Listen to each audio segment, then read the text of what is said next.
మాసాపేట శ్రీరాములు దేవాలయం వద్ద భూపూజ కార్యక్రమము ఎమ్మెల్యే గారి ద్వారా నిర్వహించడం జరిగింది. నిజంగా ఇది చాలా దారుణమైన విషయం. గత ప్రభుత్వంలో వైసీపీ గవర్నమెంట్లో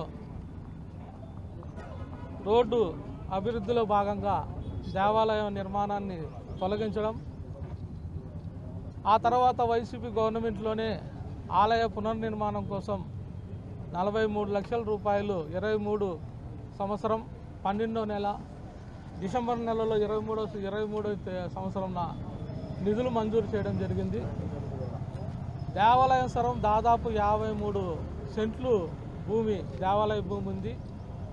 ఎందుకు 23 నుంచి జాప్యం జరిగిందంటే దేవాలయ భూమి ఆక్రమదారులు ఆక్రమించుకుండగా వాటిని తొలగించి గుడి నిర్మాణం అద్భుతంగా కట్టాలనే ఉద్దేశం సంకల్పం కమిటీ తెలియజేయడం ద్వారా వైసీపీ గవర్నమెంట్కి ఆలయ కమిటీ రిక్వెస్ట్ మేరకు వాళ్ళు చాలా సుందరంగా పెద్దదిగా కట్టుకోవాలని ఆశపడ్డారు. కాబట్టి గౌరవ మేయర్ గారు, ఎంపీ గారు, అంజద్ బాషా గారు, రవీంద్రారెడ్డి గారు దీని పరిగణనలోకి తీసుకొని వాళ్ళ యొక్క అనుగుణానికి మనము బద్దులమై వాళ్ళు ఏదైతే కోరినారో దాని ప్రకారం నిర్మించాలని వారు తెలియజేయడం, ఆ రోజు 43 లక్షలు జనరల్ ఫండ్ నుంచి కేటాయించడం జరిగింది.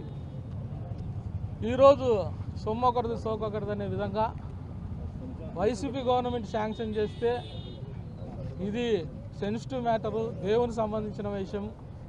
ఇక్కడ పార్టీలు, కులాలు, మతాలకు సంబంధించింది కాదు, ఇది ఒక దేవస్థానానికి సంబంధించిన విషయం. కాబట్టి ఇది ప్రతి ఒక్కరు కలిసి చేసుకోవాలా, ప్రతి ఒక్కరు అన్నదమ్ముల్లాగా కలిసిమెలిసి ఈ కార్యక్రమంలో పాల్గొనాలనే సదుద్దేశంతో ఉన్నప్పటికీ ఇదేదో టీడీపీ ప్రోగ్రాం లాగా దేవాలయానికి శంకుస్థాపన చేసి వెళ్ళిపోవడం.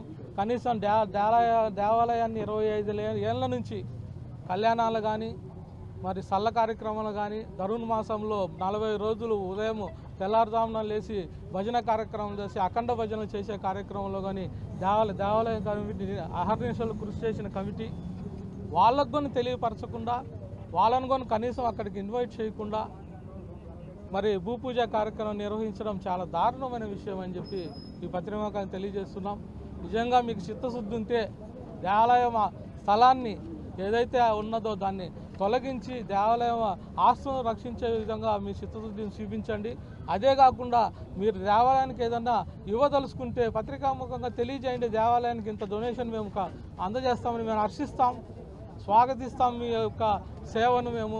అంతేగాని ఇది పార్టీల్లో ఓట్లు బ్యాలెట్ దండుకునే ఉద్దేశంతో పార్టీలకు అది అతీతంగా చేయాల్సిన విషయం, పార్టీలు కార్యక్రమాలు చేసిన విధంగా నువ్వు వచ్చి ఫోటో కాల్ లేకుండా ఏ అధికారి కానీ, ఏఐలు కానీ, డీఈలు కానీ, కమిషనర్లు కానీ ఎవరు పాల్గొనలేదు.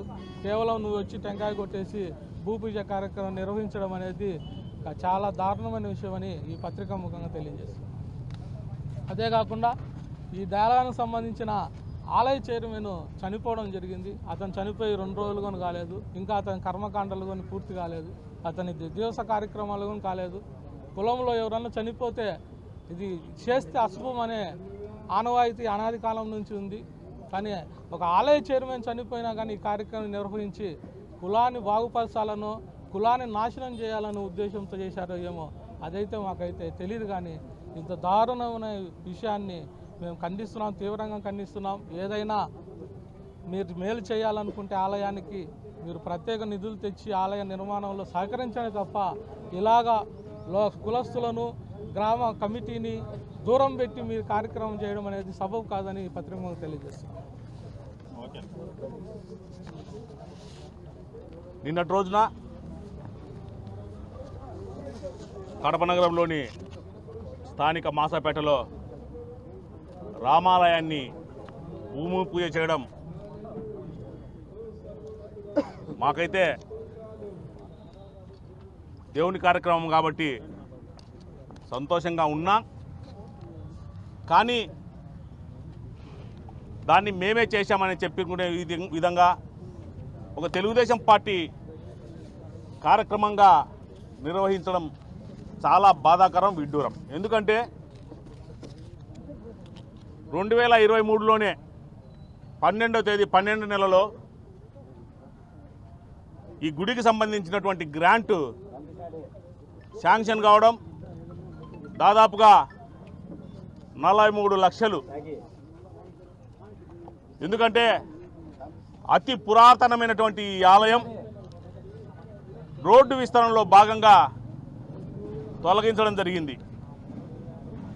తొలగిస్తూ తప్పనిసరిగా ఏదైతే ఆలయం ఉందో ఆ ప్రదేశంలో గొప్పగా ఆలయాన్ని నిర్మిస్తామని చెప్పేసి మేయర్ గారు సురేష్ బాబు గారు, అదేవిధంగా మాజీ డిప్యూటీ సీఎం అంజాద్ బాషా గారు, అదేవిధంగా మన ఎంపీ అయినటువంటి వైఎస్ అవినాష్ రెడ్డి గారు మాట ఇవ్వడం జరిగింది. దాంట్లో భాగంగానే మొదటి విడతగా 43 లక్షలను 23లోనే కేటాయించడం జరిగింది. తర్వాత ఇక్కడ ఉన్నటువంటి కమిటీ వారు మా గుడికి కావాల్సినటువంటి స్థలం కొంచెం ఆక్రమణకు గురైంది, అది కూడా హ్యాండ్ ఓవర్ చేసుకొని తర్వాత ఆలయాన్ని ప్రారంభిస్తామని చెప్పి అప్పుడు ప్రారంభించకుండా 53 సెంట్లు దేవుని మాన్యాన్ని దేవునికి కేటాయించాలని చెప్పేసి అప్పుడు కమిషనర్ గారిని కోరడం జరిగింది. అదేవిధంగా మేయర్ గారు కూడా అదే చెప్పడం జరిగింది. అందుకు ఈ కార్యక్రమం లేట్ అయింది. ఇప్పుడేదో రుద్రాభద్ర మేమే చేసినామని చెప్పినట్టుగా చేయడం ఎంతవరకు సమంజసం? దాదాపుగా ఈ ఆలయాన్ని 25 సంవత్సరాల నుంచి ఈ ఆలయానికి సంబంధించిన కమిటీ వారిని కూడా పక్కన పెట్టి నిన్నటి రోజున కార్యక్రమం చేయడం ఎందుకంత ఆతృత? మీకు చేతనైతే కడప నగరానికి సంబంధించి ఏదైనా ఫండ్ తీసుకురండి, ఏదైనా డబ్బులు తీసుకొచ్చి మేము అభివృద్ధి చేస్తున్నామని చెప్పండి. అంతేగాని వైఎస్ఆర్ కాంగ్రెస్ పార్టీ అధికారంలో ఉన్నప్పుడే శాంక్షన్ అయిన దాన్ని ఏదైతే టెండర్ లేట్ అయినాయో అవన్నీ చూసుకొని టెంకాయ కొట్టి మీడియాకి తీసుకొచ్చి మేమే పనులు చేశాము, మేమే ప్రారంభిస్తామని చెప్పుకోవడం ఎంతవరకు సమంజసం? నిజంగా ఎమ్మెల్యే గారికి కానీ శ్రీనివాసరెడ్డి గారికి కానీ నిజంగా దీని మీద అవగాహన ఉందో లేదో మాకైతే తెలియదు, కానీ నిజాలు కనుక్కొని వాళ్ళు ఈ కార్యక్రమం చేసింటే బాగుండేది. ఎందుకంటే ఈ ఆలయానికి సంబంధించినటువంటి చైర్మన్ చనిపోవడం జరిగింది.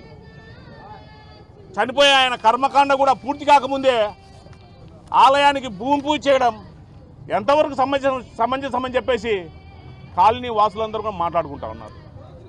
నిజంగా అంత తొందరగా చేయాల్సినంత అవసరం ఏముంది? పార్టీలకు అతీతంగా, అంటే దేవుడు ఒక పార్టీ కాదు కదా, అన్ని పార్టీలకు సంబంధించినటువంటి దానికి సంబంధించినటువంటి కమిటీలో ఉన్నారు. కమిటీని ఇన్వాల్వ్ చేయండి. అదేవిధంగా స్థానిక కార్పొరేటర్ ఆమెకి ఇన్ఫార్మ్ చేయండి. మీ తెలుగుదేశం పార్టీ వారికి చెప్పండి, ఎవరైతే మా పార్టీ కార్యకర్తలు కానీ అదేవిధంగా కార్పొరేటర్ కానీ ఉన్నారో వారికి చెప్పండి. అంతేగాని తెలుగుదేశం పార్టీ ఆఫీసుకు చేసినట్టు భూమి పూజ చేసినట్టుగా ఈ దేవుడికి సంబంధించినటువంటి దేవుడు తెలుగుదేశం పార్టీ ఒకరికే కాదు, అన్ని పార్టీలకు, అందరి మనుషులకు దేవుడిని దేవుళ్ళలాగా చూడాలని చెప్పేసి మేము తెలియజేస్తా ఉన్నాం. ఇక మీదటైనా మీరు స్పందించి ఏదైతే కమిటీ వారు ఉన్నారో వాళ్ళందరినీ కూడా ఇన్వాల్వ్ చేస్తే మంచిదని చెప్పేసి మేము తెలియజేస్తా ఉన్నాం.